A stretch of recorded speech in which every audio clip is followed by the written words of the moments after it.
Buenas tardes, hermanos. Espero que todos se encuentren muy bien, que estén felices, gozosos, iniciando este mes de diciembre.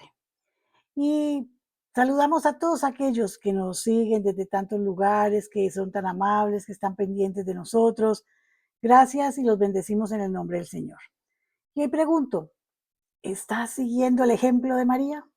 La Biblia nos enseña en Lucas 1, del 26 al 38.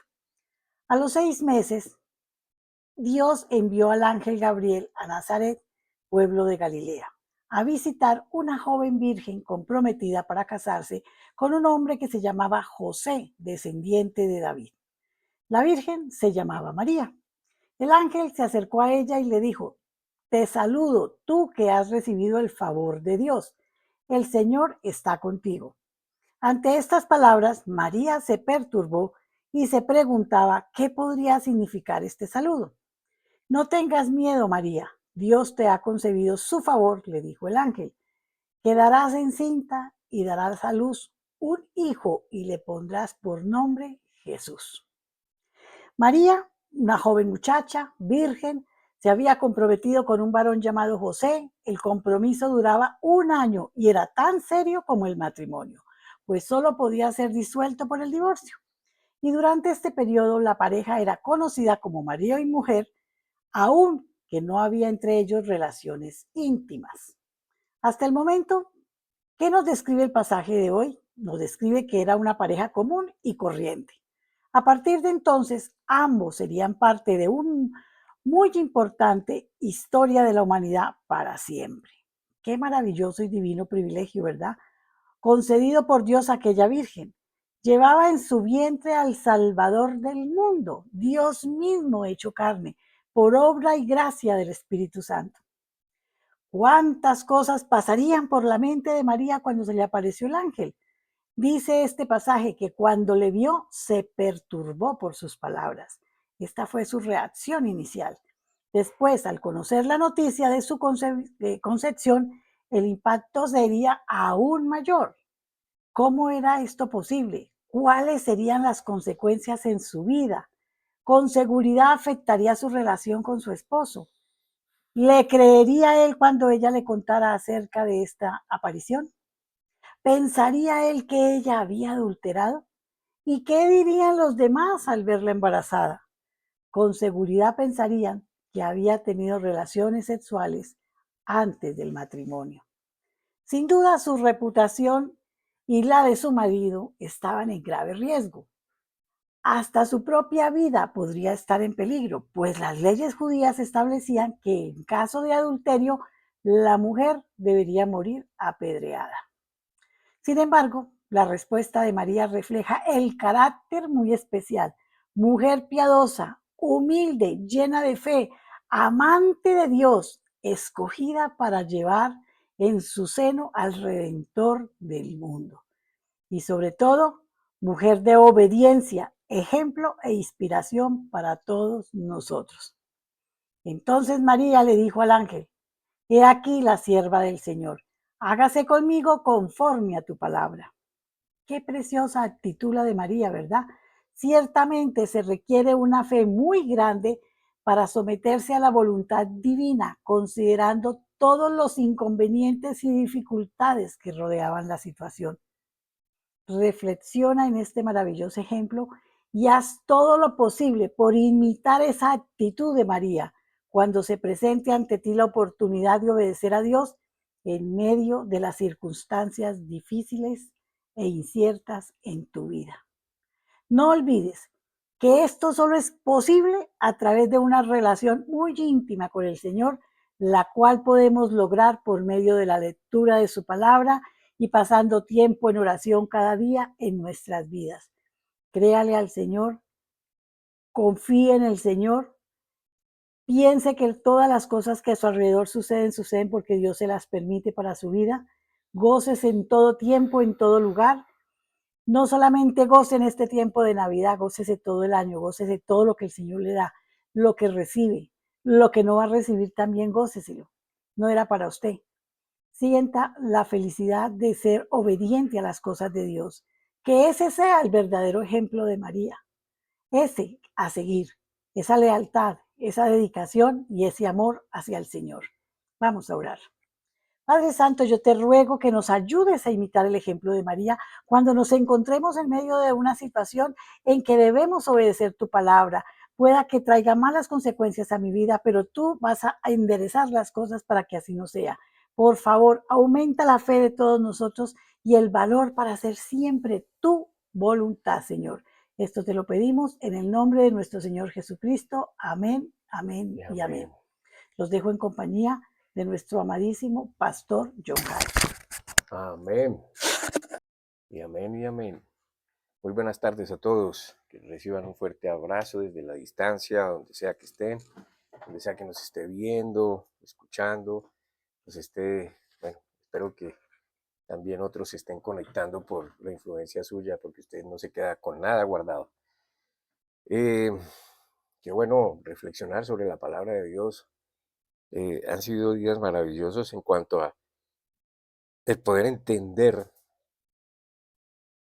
cuál es la voluntad de Dios para nosotros. Y es tan sencillo, hermano, que infortunadamente lo hemos desdibujado con tanta cosa, con tanta tradición, con tanto culto, formatos que nosotros mismos organizamos y hemos impedido que el Señor fluya en su poder naturalmente como debe de ser en nosotros. Y cuando nosotros nos concentramos en su palabra, deberíamos obrar naturalmente y espontáneamente y con confianza y con seguridad, siempre en pro de que otros también conozcan al Señor, al Padre, al Dios Padre, que esa es la finalidad de la palabra de Dios, que lo conozcamos, lo entendamos, hagamos como Él dice, porque como Él dice, es bueno para nosotros. Y entonces eso nos daría una seguridad y nos daría una confianza que es lo que hemos venido hablando en estos últimos sábados, usando la figura de Pedro, este personaje simpático y extraordinario, pues un tipo común y corriente, pescador, rudo, fuerte, arrojado, en fin, creyéndose el mismo, el Salvador, quiso salvar a Jesús de su muerte y finalmente se dio cuenta que no era tan valiente como él decía porque negó a Jesús 3 veces.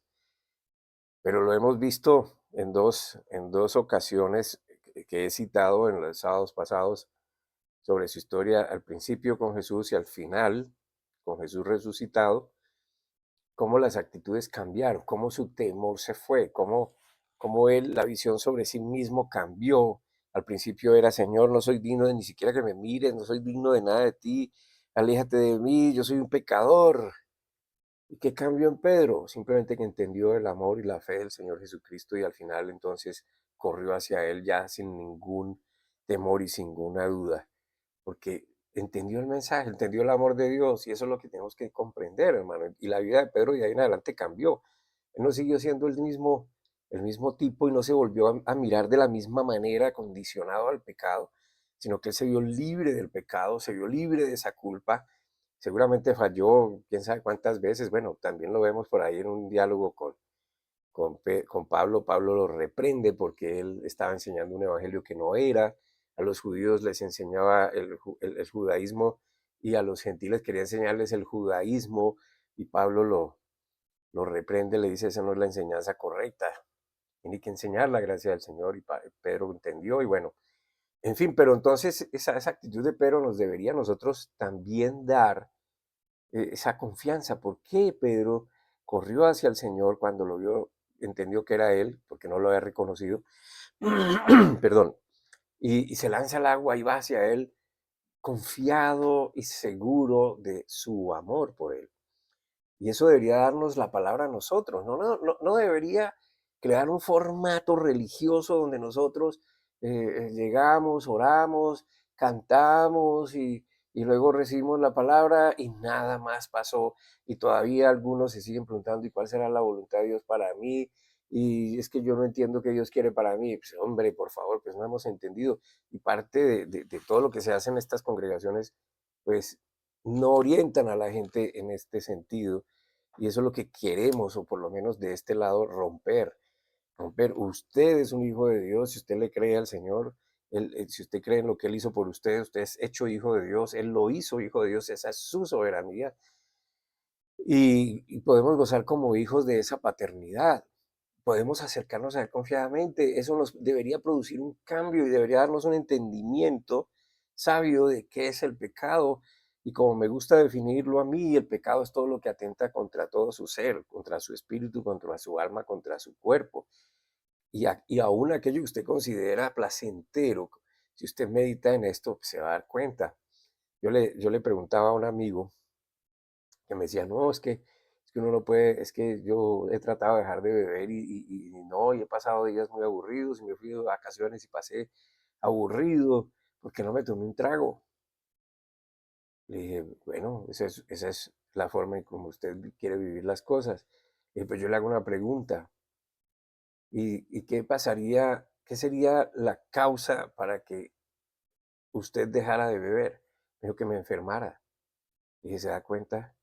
Si eso lo enferma, usted lo dejaría de hacer. Y si le están diciendo que eso enferma, pues déjelo de hacer, porque finalmente está tentando contra su físico, contra su cuerpo, ¿sí? Entonces pareciera bueno, y no estoy, o sea, no me quiero dar de legalista de decir usted no se puede tomar un trago. Hombre, en Europa se toma un vino la gente al almuerzo o a la comida. Pablo le dijo a Timoteo, tómate un vino para que te arregle los problemas de salud del estómago. Eh, la cuestión es cómo administrar esto. Pues la Biblia dice muy claro, no os embriaguéis con vino, no os embriaguéis con vino.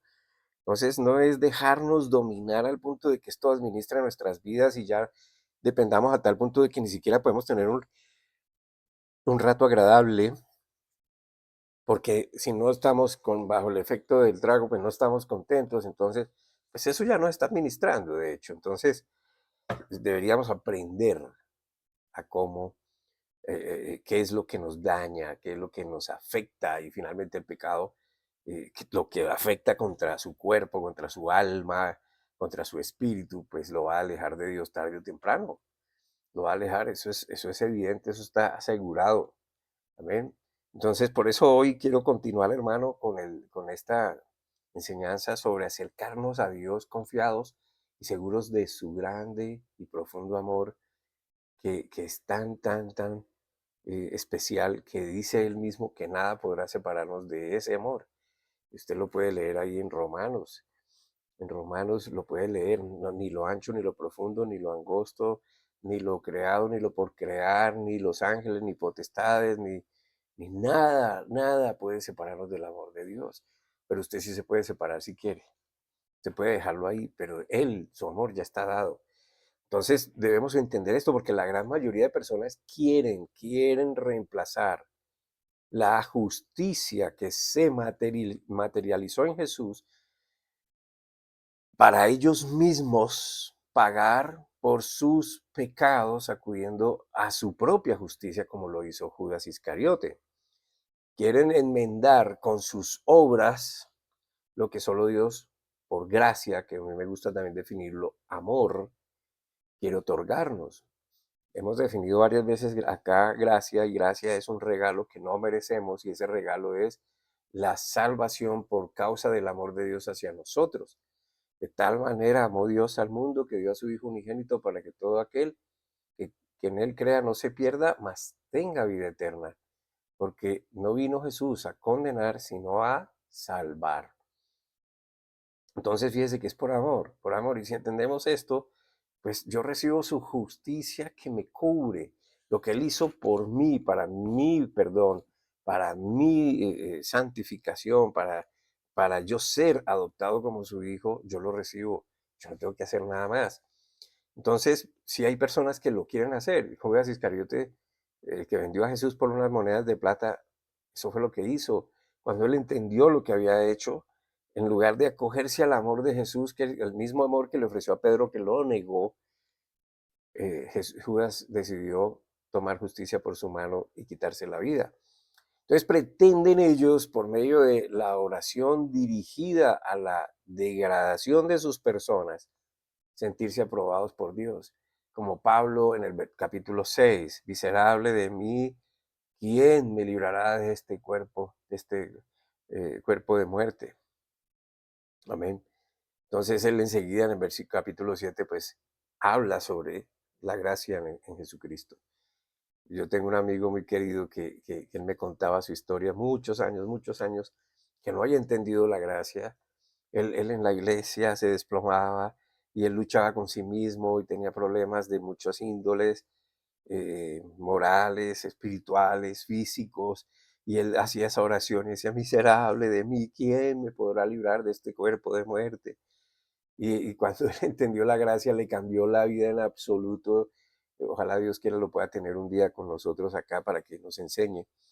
Y ahora no cierra la boca de la felicidad y le anda compartiendo a todo el mundo y ahora se pasa la vida disfrutándola, viendo cómo es la cuestión, porque entendió el amor de Dios y él está confiado y seguro en ese amor de Dios.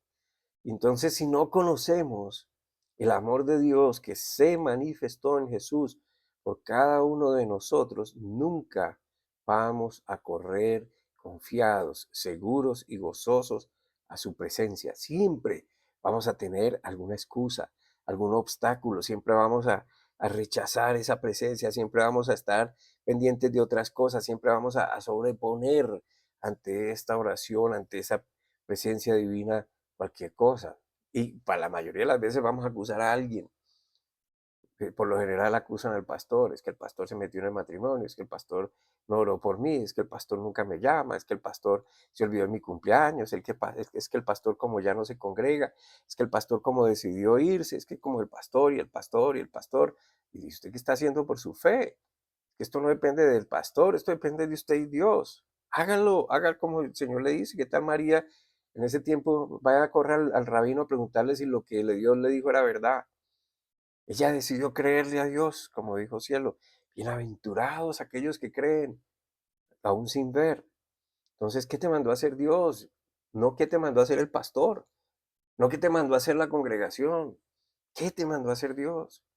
Entonces muchas personas por esta razón no quieren reconocer a Dios porque su santidad, que es perfecta, que es poderosa, refleja en sus conciencias exactamente lo que son y reflejan esa debilidad y los hombres orgullosos de sí mismos no quieren reconocer que son débiles, que son pecadores, que están perdidos, que necesitan ayuda, que no se las saben todas.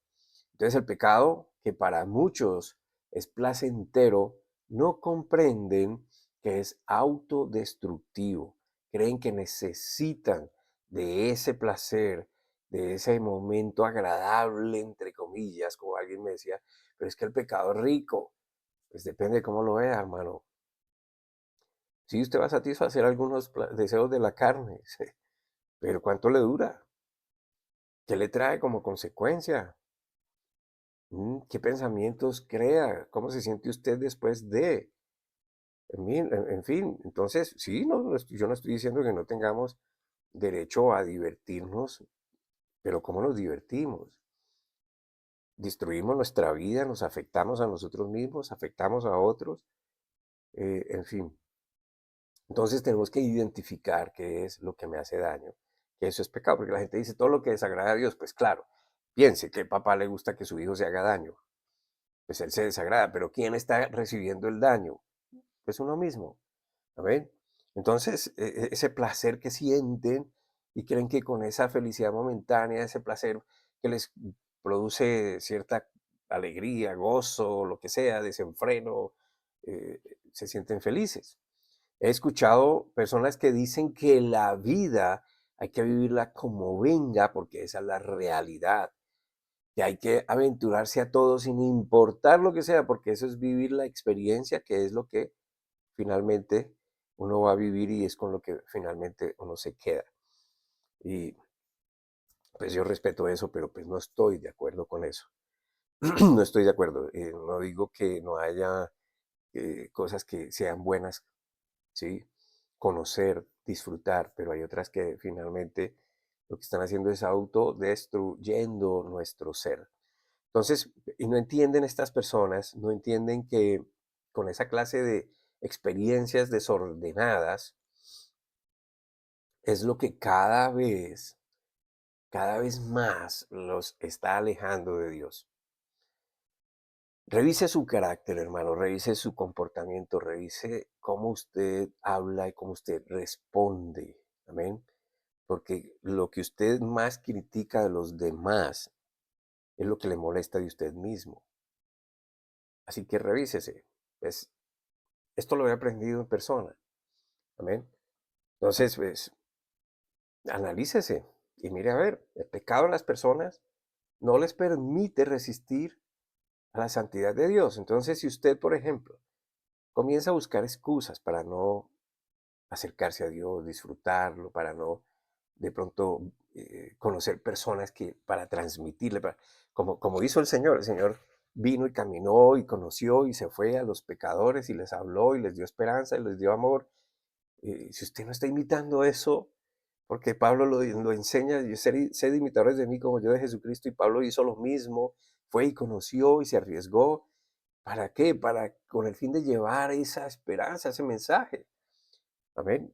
Pero muchos no quieren someterse a eso, muchos quieren seguir en lo rutinario, en lo que conocen, en lo tradicional, en el culto, no quieren cambiar esto. Y muy pronto, vamos a empezar a ver cosas diferentes.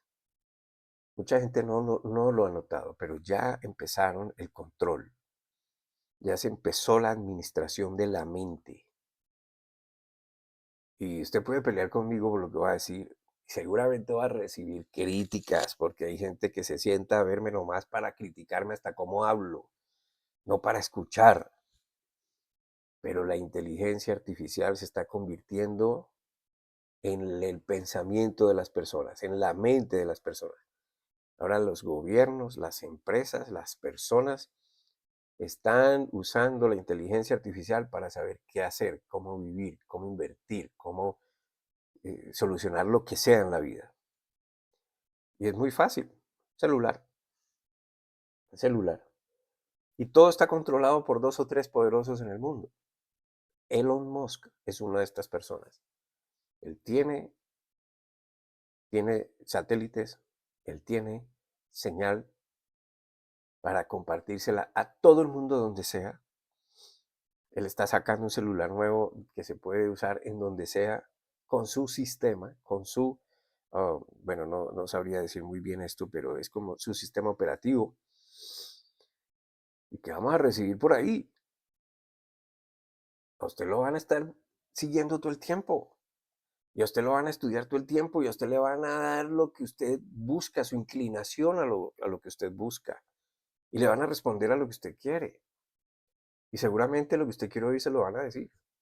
Y por eso se va a convertir en tan importante, en ese Dios tan importante, que ya Dios, como no está en la inteligencia artificial Dios, entonces ese va a ser el Dios que le diga a la humanidad lo que tienen que hacer. Control. A ustedes le van a limitar su creatividad, su capacidad de pensar, de hacer, de desarrollar, de crear. Me van a caer con todo, yo lo sé. Pero a mí no me interesa, porque es una realidad, esto se está marcando. El mundo va a tener un control universal. Eso está escrito porque Dios así lo dijo en la escritura. Va a haber un gobierno universal, va a haber un control y ya nos dieron pautas de que lo pueden hacer. Ya nos encerraron 3 meses. Ya nos prohibieron bañarnos, ya nos prohibieron movilizarnos, ya nos prohibieron usar el carro, ya nos prohibieron, en fin, y le van a decir a usted exactamente qué es lo que tiene que hacer, cómo lo tiene que hacer, y va a llegar el momento. Entonces, bueno, pero ese no es el tema de hoy. Bueno, tiene que ver con el tema de hoy, porque si hay algo, hermano, que el Señor nos ha dicho es: no teman, yo vencí, no teman, yo estoy con ustedes, no teman, yo soy su proveedor. ¿Por qué nos dijo eso? ¿Por qué? Jesús va más allá del temor del día. Él va más allá de lo que nosotros estamos viendo. Él va más allá de las expectativas del mundo. El mundo usa la tecnología de manera corrupta para administrar, manejar las almas. Usted piénselo, hermano, no pelee conmigo, por favor. Si quiere insultarme, hágale, pero pues yo le aconsejo que no lo haga, porque pierde el tiempo. Yo no voy a caer en su trampa. Amén.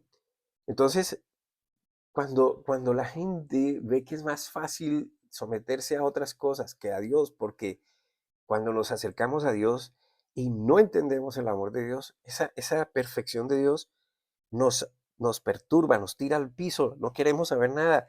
Como el pueblo de Israel les daba miedo la presencia de Dios y le dijeron a Moisés, sube tú, porque nosotros no podemos con todo eso, ¿sí? Porque no han entendido el amor. Entonces, cuando entendemos el amor de Dios y abrazamos ese amor, lo que queremos es estar ahí. Y eso es lo que sucedió a Israel cuando les estoy contando, Moisés subió al monte a recibir instrucciones. Todos estaban temerosos, todos no podían resistir la presencia de Dios por causa de su vergüenza, producto del pecado. Era tanta la santidad, era tanta la pureza de Dios, era tanto su poder manifiesto que estos hombres, en lugar de acercarse, se alejaron. Temblaron por el terror que les producía la sola idea de Dios en sus vidas. Esto nos va a acabar, nos vamos a morir. Entonces, para conocer el amor de Dios se requiere de la mayor experiencia de bondad, de amor y misericordia. Si usted no ha vivido esto porque no lo entiende, seguramente ya lo vivió, hermano. Pero usted no entiende que usted, si está vivo, es porque Dios así lo quiere. Amén. Porque de ello, de esa bondad, de ese amor y de esa misericordia se desprende el que nosotros podamos contar con la presencia de la esencia de Dios permanente en nuestras vidas, que es el Espíritu Santo. Seguro que usted ha oído del Espíritu Santo. Pero imagínense el Espíritu Santo y Dios morando en usted. Yo sé que a muchos les va a costar trabajo pensar eso, porque entienden que hay pecado, pero no han entendido que el Espíritu Santo ha sido dado justamente porque la justicia de Dios aplicada para todos nos permite recibirlo. Es su justicia cubriéndonos que nos permite, nos adorna como aquel templo maravilloso donde estaba la presencia de Dios, con lo mejor que es su espíritu, nos adorna para estar en su presencia permanente. Y algo muy importante que usted debe recordar, y si no lo sabe, hermano, pues es bueno que hoy lo sepa, cuando usted lee la Biblia, debe saber la diferencia entre el Viejo Testamento o Viejo Pacto con el Nuevo Testamento o Nuevo Pacto. Muchos no saben ver la obra terminada en la cruz. Y ese es exactamente el fin del Viejo Pacto.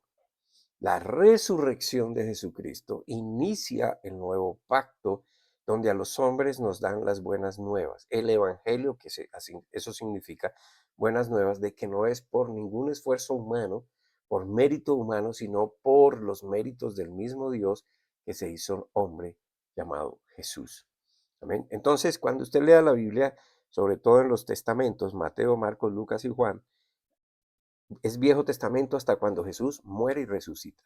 O sea, lo que dijo Jesús antes de su muerte es parte del Viejo Testamento. Amén. Y se cumple con su resurrección. Por ejemplo, Señor, enséñanos a orar, dijeron los discípulos a Jesús. Y Jesús les dijo, cuando ustedes oren, oren de esta manera. O más o menos como esto. Bueno, estoy parafraseando.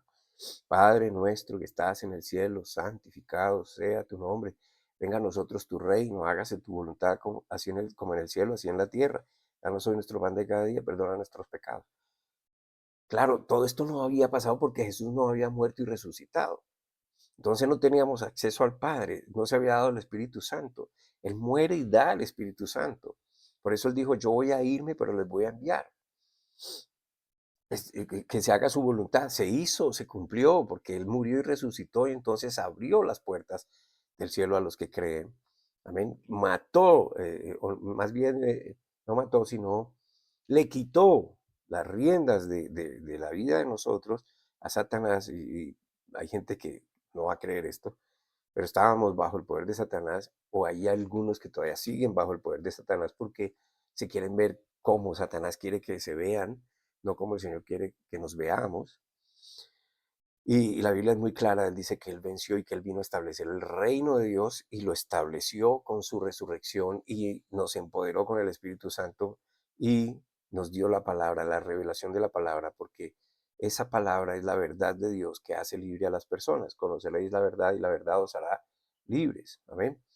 Entonces, cuando usted lee aún en el Nuevo Testamento lo que habla el Señor Jesús antes de su propio sacrificio, todavía no se ha logrado la victoria sobre la condenación por incumplimiento de la ley. Todavía no se ha concedido la gracia para todos. Todavía los hombres están sujetos a sacrificios personales de animales, sujetos a la culpa, a la conmiseración, al lamento, la queja, la arrogancia. Creen que sus propias obras son suficientes para quererse justificar, como lo hacían los fariseos cuando daban diezmo o cuando oraban. Ellos querían que todos los notaran, entonces con esto querían parecer justos. Amén. Y eso es, vuelvo y digo, hasta que Jesús murió y resucitó. De ahí comienza el nuevo pacto. Entonces no se trata, hermano, de sentir remordimiento por las acciones, porque pues finalmente hay gente que ni siquiera ya siente eso, como lo hizo Judas, el que entregó a Jesús por monedas de plata. No se trata de querer compensar quitándose la vida como lo hizo él para pagar por sus propios pecados, porque eso a la postre es orgullo. Se trata de recibir el perdón de Dios cuando realmente nos arrepentimos de nuestros pecados. ¿Qué es arrepentimos? Es darle la vuelta, es mirar hacia el lado de la libertad y ya no más hacia la esclavitud. ¿Amén? Cuando queremos cambiar para dejar atrás la práctica de las cosas que nos hacen daño en todo nuestro ser. Y es aceptar entonces la justicia de Dios que se aplicó sobre Jesús, Dios mismo hecho hombre pagando por nuestras culpas para eximirnos de condenación, condenación eterna. Entonces lo único que puede cambiar nuestras vidas es el amor de Dios, sin duda alguna. La fe, escuche, no es, porque si hablamos que no es por obra, si hablamos que no es por cumplimiento de la ley, si hablamos que es por amor de Él, amén, ese amor es recíproco, ese amor se comprende, ese amor enamora, ese amor, hay canciones que dicen, Señor, enamórame de ti. No, el Señor ya hizo lo que tenía que hacer por amor. Debemos de entender en qué significa ese amor. Amén. Porque la fe no es ver a Dios como un juez dispuesto a condenar porque nos equivocamos, aunque Él es juez. No es ver a Dios listo para juzgarnos por todas nuestras debilidades. Como le decía yo a un amigo, no, no, ustedes creen que Dios se va a tapar los ojos porque no sabe lo que usted hace o se da cuenta de lo que usted hace. Si Dios ya sabe su vida, inclusive sabe lo que va a hablar usted antes de que usted mismo lo sepa. Dios sabe todas las cosas, entonces Dios no se va a avergonzar. Dios sabe lo que hacemos y por eso dice, están perdidos y yo tengo que hacer algo por ellos. Amén. Y aun cuando Dios es el juez del universo, deberíamos nosotros aprender a verlo ahora como un Salvador, como un Padre que ama a sus hijos. Es ver a Jesús quien vino a enseñarnos al Padre como el mismo, con el amor mismo de Dios por cada uno de nosotros, hacia cada uno de nosotros. Es la manera en que Él quiere que le veamos. Cuando logramos conocer el amor de Dios que se manifestó claramente a través de Jesús en todo su recorrido mientras estuvo entre la humanidad, podemos correr como lo hizo Pedro, sin ningún temor, con confianza, con alegría y con esperanza de que somos recibidos, de que somos aceptos, de que somos amados, de que somos perdonados. Amén.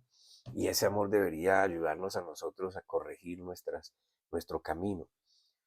Entonces, por otro lado, y creo que esto es de poner mucha atención, porque tiene que ver con santidad, porque la palabra nos enseña y nos dice que caminemos en santidad.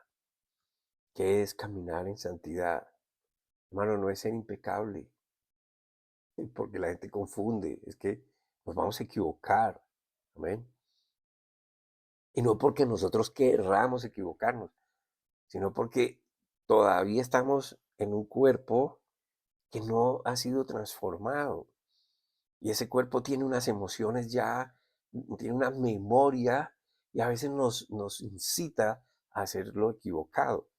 Amén. Entonces, la santidad, ¿cómo se logra? Y lo que significa santidad, ¿qué es santidad? Amén. Y santidad en el idioma original significa estar apartado, haber sido apartado. Y apartado es separado de lo que el mundo hace por rutina. Es un sistema de vida, el mundo. Y Dios viene a enseñarnos otro sistema de vida, que es el de Él, donde nos enseña a ser libres de este sistema. También todo lo que es este sistema, que es lo que pues hemos aprendido y lo que parece que es normal, y nos acostumbramos, y entonces, como dice la gente, ya es del paisaje, entonces, pum, y nos parece normal que todo suceda, nos escandalizamos, pero al otro día estamos bien. Y resulta que el sistema del mundo es totalmente perverso. Entonces el Señor nos enseña un sistema de vida diferente. Amén. Y quiere que lo vivamos de esa manera, pero Él no se va a asustar porque nos equivoquemos y querramos de pronto volver a ese sistema viejo.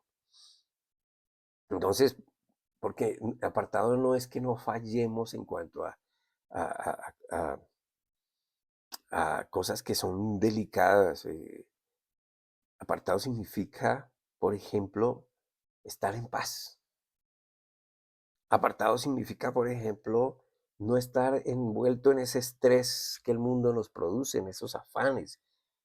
No significa dejar el mundo o no acercarse a él, sino es ¿cómo se dice? Desatacarse, autoatacarse, porque no se cae en los mismos, lo mismo que todos hacen. A ver si me explico. Apartado es, ya entendí que este sistema, que esta forma de proceder, que esta forma de hablar, que esta forma de hacer las cosas no es apropiada para mí, porque también hace daño a otros, da mal ejemplo a otros. Entonces yo no me ataco con eso y entonces más bien me desataco y más bien no caigo en lo mismo que hacen los demás y no me voy a acusar por lo que hago, como hace la gente cuando usted hace algo diferente, sino que voy a ser diferente a los demás. No estoy separado de eso. Amén. No se cae en depresión, por ejemplo. Hoy en día, pues es fácil, todo el mundo cae en depresión. No se cae en inmoralidad, pues hoy en día es tan fácil la inmoralidad. En fin, ya hay cosas que son absolutamente normales para mucha gente y son inmorales. Amén. Pero el tal respeto, es que yo respeto esto y yo respeto lo otro, pues si uno respeta, porque es que uno no se va a meter en la vida de nadie, pero no quiere decir que eso esté bien. Amén. En libertinaje, en corrupción, en contiendas, en ira, en chismes. Estoy apartado de eso y eso se llama santidad. ¿Por qué? Porque Jesús me separó por la fe en Él, me separa de esas cosas porque me quiere enseñar. Él me separó por medio de la enseñanza. Amén. Su palabra es santidad. Si yo hago como Él me dice, estoy caminando en santidad. ¿Sí ve? Entonces, lo opuesto a la santidad no es el pecado, es lo común. Es lo que todo el mundo hace. Amén. No es eso. Lo opuesto a la santidad no es en lo que todos hacen, es diferente. Y mucha gente cree que debe estar separado de todos los que no creen como ellos. Olvidan que Jesús anduvo entre los más despreciables pecadores sin convertirse a lo que ellos hacían, más bien ellos se convertían a Jesús, a su manera de pensar, a su manera de hablar, a su manera de sentir, a su manera de proceder. Pero él se iba con ellos, él les hablaba. Entonces él era la influencia. Él no tenía miedo de establecer relaciones, él no tenía miedo de hablarle a la gente, él no tenía miedo de separarse de las cosas comunes del mundo para ir y llevarle aún a los comunes del mundo un mensaje nuevo. Amén. Entonces nuestro objetivo debe ser el mismo de Jesús cuando comenzó su ministerio. Eso no se logra, hermano, siendo egoísta, centrado en sí mismo, haciendo lo que yo quiero, tiene que ser como yo digo, es como lo hemos hecho siempre. Amén. No se logra siendo juzgador, no se logra siendo pretencioso, no se logra siendo arrogante, se logra como lo dice Pablo, y esté atento a esto, mire, vamos a leerlo En la primera carta a los Corintios, capítulo 11, versículo 1. Esté atento, por favor, porque vamos a citar a Pablo y en el orden en que vienen estas escrituras, vamos a ver a un Pablo que va avanzando en madurez el entendimiento de la palabra y va entendiendo la gracia cada vez más y se va viendo de una manera diferente cada vez más. Entonces póngale cuidado cuando él empieza en la primera carta que le envía a los de la iglesia en Corinto. ¿Sí? Primera carta a los Corintios 11:1. Le dice Pablo con toda humildad, sed vosotros imitadores de mí, como yo de Cristo. En Efesios capítulo 5, versículo 1 al 2. Sed pues imitadores de Dios como hijos amados y andad en amor como Cristo también nos amó y se entregó por nosotros en ofrenda y sacrificio a Dios para olor fragante. Entonces, cuando esto hacemos, o sea, es decir, imitador de Pablo, ¿por qué? Porque Pablo imitaba a Cristo. Y aquí nos dice otra vez, sed imitadores de Dios. ¿Cómo es imitar a Dios? Imitar a Jesús. Amén. Entonces, cuando esto hacemos, automáticamente somos apartados de lo que nos daña y de lo que nos aleja de Dios, de lo común. Amén.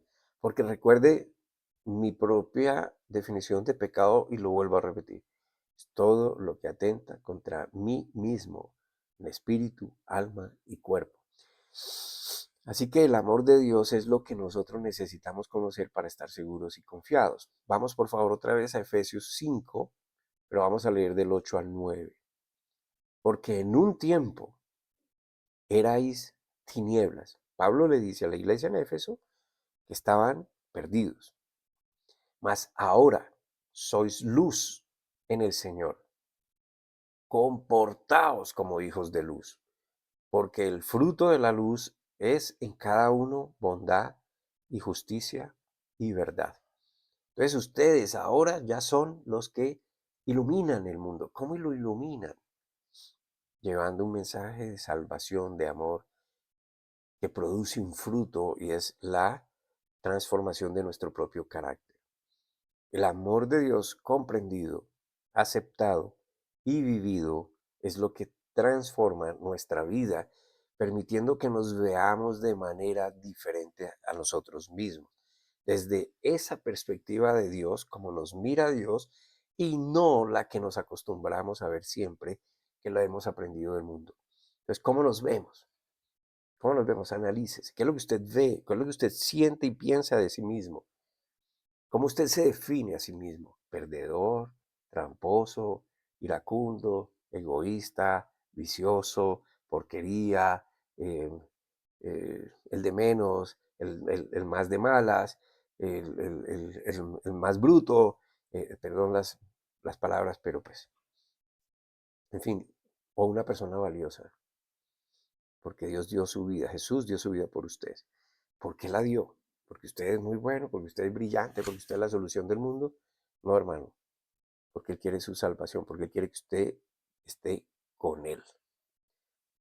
Y entonces, esa relación es la que nos da una identidad nueva, una identidad de hijos de Dios. Yo sé que yo soy hijo de Dios, a mí nadie me lo tiene que decir. Pablo pasó de ser un hombre arrogante, soberbio, asesino, a ser un mensajero de Dios que con humildad lo creyó, lo recibió y volvió y lo vivió el resto de su vida. Y por eso hizo las declaraciones que hizo. Primera carta a los Corintios capítulo 15 versículo 9. Primera carta a Corintios 15:9.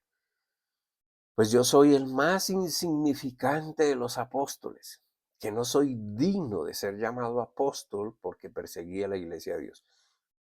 Paréntesis. Pablo aquí tiene un concepto de sí mismo de antes. Amén. Eso es lo que está haciendo acá. Versículo 10. Pero, por eso digo de antes. Pero. Entonces ese pero significa, aquí cambió algo. Por la gracia de Dios, soy lo que soy. Y su gracia hacia mí no fue en vano. Al contrario, trabajé más que todos ellos. Pero no yo, sino la gracia de Dios conmigo. Entonces Pablo pasa de ser insignificante, de ser nada, a ser algo más usado por Dios, pero porque Él lo puso en esa categoría. En la medida en que Pablo fue creciendo en conocimiento del amor de Dios y fue compartiendo este amor a todo el que podía, sin dejar de reconocer su fragilidad, porque él entendía cuánto Dios lo había amado.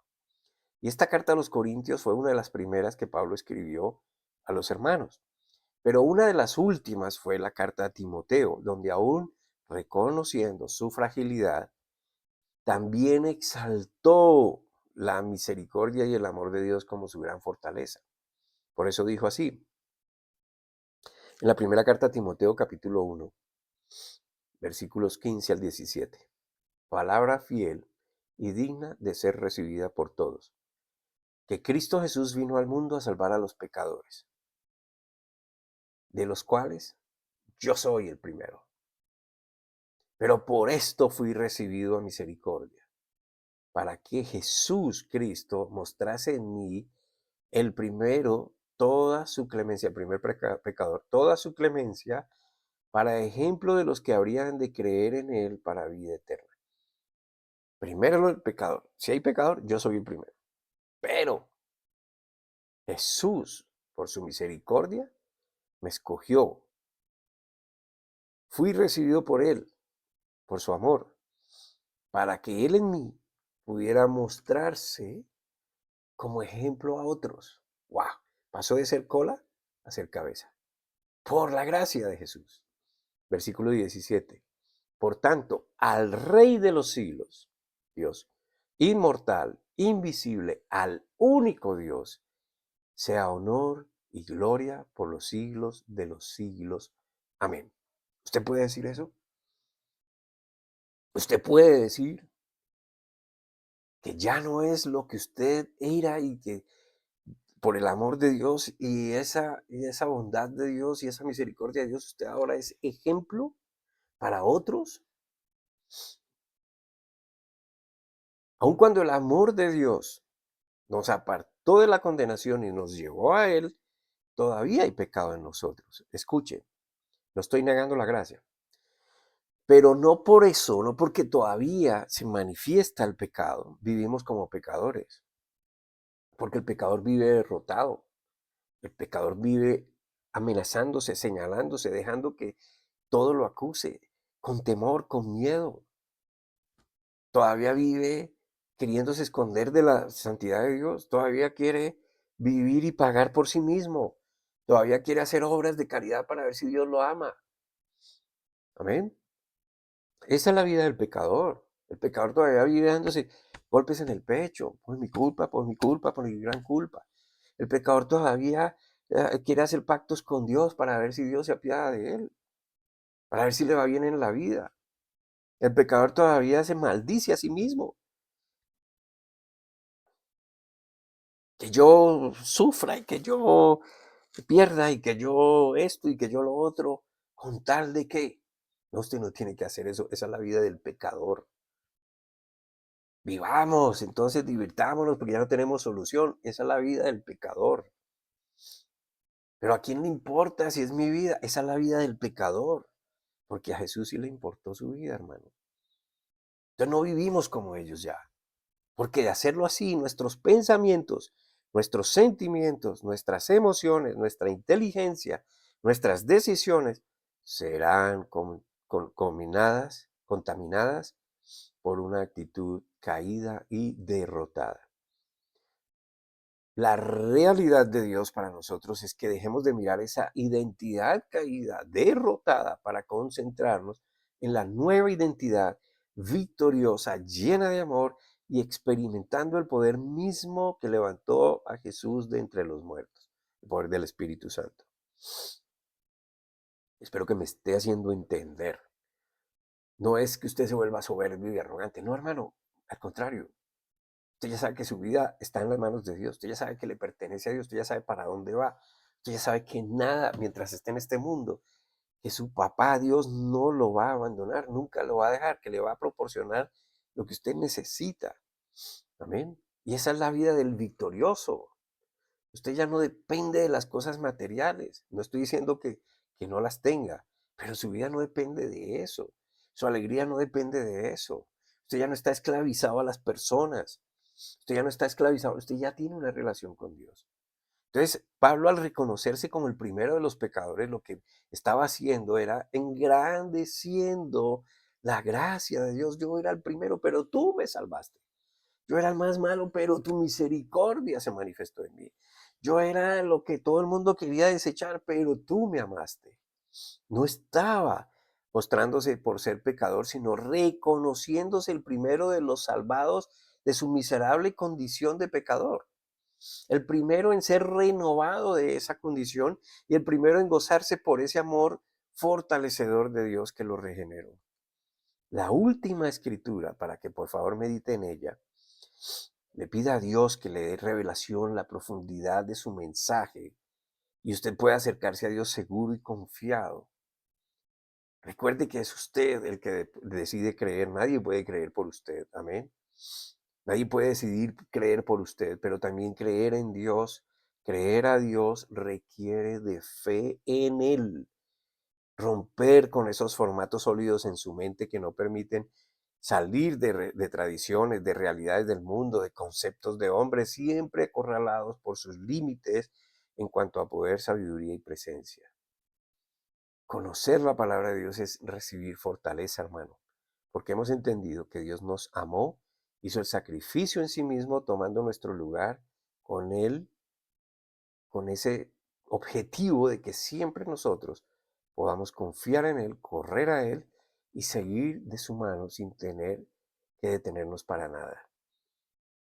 A eso usted ha sido llamado, amén, a eso. Entonces lo invito a que reflexione en todo esto. ¿Está refugiado en lo que le gusta hacer todos los días? ¿O usted quiere realmente hacer como Jesús hizo? Jesús no paró. Pablo cuando lo entendió no paró y recorrió medio Asia y medio Europa. Pedro fue, los apóstoles fueron. ¿Usted qué está haciendo? ¿Encerrado? ¿Dejándose encerrar? La tecnología lo tiene acomodado, lo tiene dominado. Usted no puede vivir sin eso. Sus pensamientos, vivir como un pecador, mirándose a sí mismo y condenándose a sí mismo, eso es lo que lo domina. Es el tiempo de romper esos formatos. Es el tiempo de salir de ellos. Que el Señor nos ayude a salir. Pero ya todo está dado, hermano. Eso depende de usted. Eso depende de usted. Yo estoy feliz acá. Yo le decía a unos amigos que, bueno, unas personas que acabo de conocer,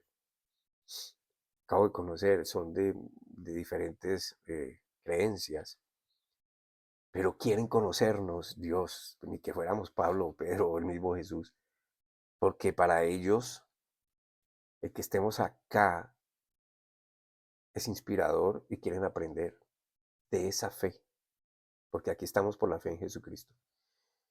Entonces creo que empezamos un ministerio de revelar la palabra de Dios a todo aquel que se cruce en nuestro camino.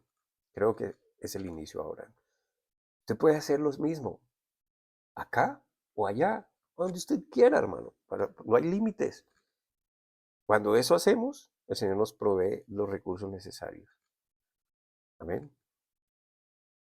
Depende de lo que usted crea. Depende de cómo usted vea la fe. Usted quiere seguir limitado a cuatro paredes y allí cantar y volver y oremos y escuchemos al pastor 2 horas y salimos y seguimos en la misma cárcel. O usted se convierte en mensajero de Dios, en llevador de buenas nuevas. Hermosos son los pies de aquellos que llevan buenas noticias, buenas nuevas de salvación. Muy bien, por hoy, gracias por acompañarnos. Espero que usted pueda compartir esta enseñanza con otros. Úselas, a mí no me pida permiso porque esto es de Dios, hermano.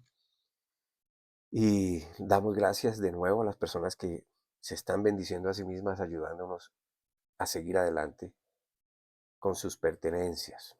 Que el Señor los prospere y los ayude a cumplir su objetivo en el Señor. Y damos gracias, Papito Dios. Te damos gracias porque tú nos escuchaste, porque tú nos llevas por el camino que tú quieres, Señor, y nos vas enseñando y nos vas dando consuelo y nos vas dando fortaleza y nos vas enviando, Señor, los mensajeros que nos dicen no se preocupen. Gracias, Papito Dios, porque tú eres bueno y justo, porque tu justicia siempre prevalecerá y tu palabra jamás dejará de ser. Te damos gracias porque las personas que están viendo aquí, Señor, están siendo alimentadas por tu palabra. Gracias, en el nombre de Cristo Jesús, no nos sueltes nunca, aunque querramos hacerlo siempre. Amén y amén.